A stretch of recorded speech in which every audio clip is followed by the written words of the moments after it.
Joining me now with reaction, Mark Thiessen, a former presidential speechwriter, Washington Post columnist, and an American Enterprise Institute fellow. Dana Perino, who's co-host of The Five right here on FNC, and former White House press secretary under President George W. Bush. And Kirsten Powers, a Fox News political analyst and USA Today columnist. Mark, let me start with you. The Politico article goes on to say that President Obama resents that he is basically irrelevant. His, quote, loathing for Washington has hardened into a sullen resignation at being trapped in a broken system that he has failed to change. How does that bode for the United States of America? Not very well. I mean, look, if you love your job, you're going to be good at it.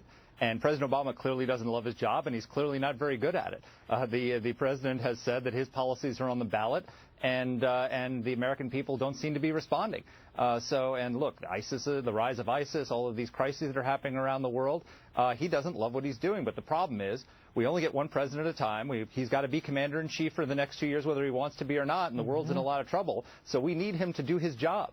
Whether you're Republican or Democrat, he's got to do his job. He's got to reach out to the Republicans if they take the Senate and try and find some common ground and govern this country for 2 years. Kirsten, what about that? He resents that he's irrelevant, that the bully pulpit may be gone forever.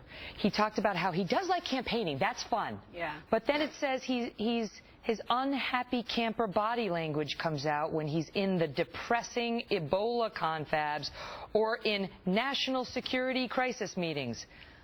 Okay, but that's an important part of the job, even more important than campaigning. Yeah.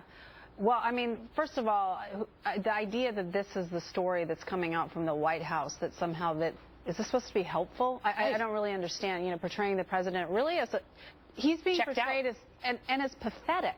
You know what I mean? It's not just, they're not just portraying him as checked out. They're portraying him as a self-pitying, self-involved, pathetic person. Now, whether what they're saying is accurate or not is we don't know.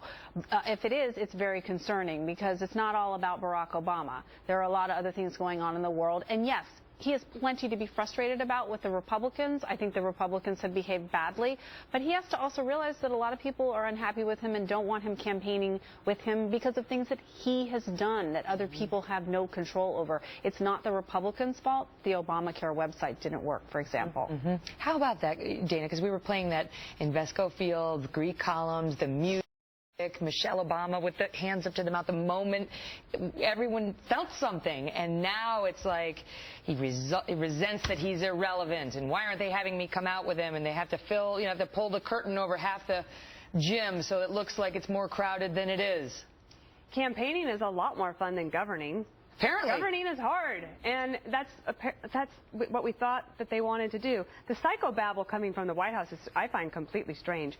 I do think that the White House thinks that this is transparency, that this is how you are supposed to talk with the media, because if you airing dirty laundry. Yes, if you say how the president is feeling, then the media will sort of tell us, like on Sunday in the New York Times, that he's wistful. That was a different storyline on Sunday. It was wistful, but, he still loves the job. That was that storyline. The truth, I think, is probably more within this Politico article. Remember in the campaign in 2008, Robert Gibbs was a press secretary. He went on the road with the president for a week, and he said, the president just doesn't seem like he's having any fun.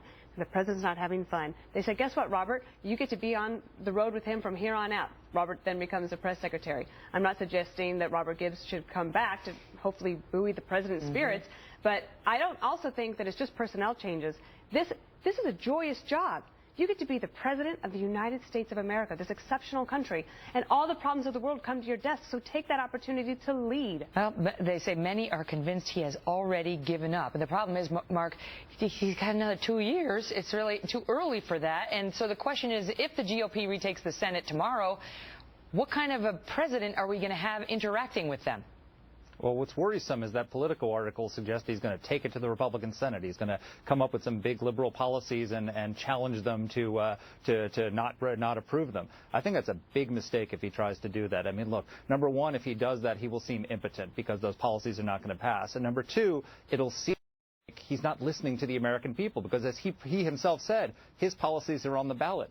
If the American people then reject those policies and he doubles down on them, that's a pathway to becoming a lame duck in your first few months of your final 2 years. Need a quick answer on this. Does he become more cooperative with the Republican Senate, or does he go, the other way? I mean, that's the big question. And if you're going to believe what is said in this article, it seems that they're saying he's not going to be cooperative, and it almost sounds like it's going to be payback time. It's going to be, we can now make things very difficult for you, because guess what, Republicans, in 2 years you're going to be running in races on our turf, and we can make things very hard for you. Agree? Well, this is what I think. If he's unhappy today, he's going to be really unhappy in the next 2 years when everybody's running against him, including whoever the Democratic nominee is, and it could be Hillary Clinton. They'll all be running against President Obama at that point. The political argument is well worth a read, but you might find it slightly terrifying. Thank you all.